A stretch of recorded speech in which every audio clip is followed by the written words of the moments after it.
ఏ తల్లి కడుపున ఏ తండ్రి కడుపున పుట్టాడో ఆ తల్లి తండ్రులే మా బిడ్డ అని చెప్పి పెంచి ఉంటే కర్ణుడు ఎలా ఉండేవాడు అన్నది అసలు ఊహకందని విషయం. అసలు మహాభారతం అన్నది అసలు ధర్మరాజు గారు రాజే కాడు, కర్ణుడే రాజు.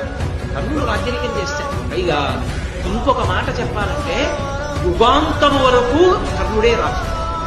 ఎందుచేత యుగాంతమేమి కలియుగంలో కూడా కర్ణుడు. కారణం కర్ణుడు చిరంజీవి. కర్ణుడి కవచకుండలాల్లోంచి అమృతం పడుతుంది. అమృతం పడుతుంది కాబట్టి ధర్మరాజు, భీముడు, అర్జునుడు, నకులుడు, సహదేవుడు వెళ్ళిపోతారు కాబట్టి తప్ప కర్ణుడు వెళ్ళడు.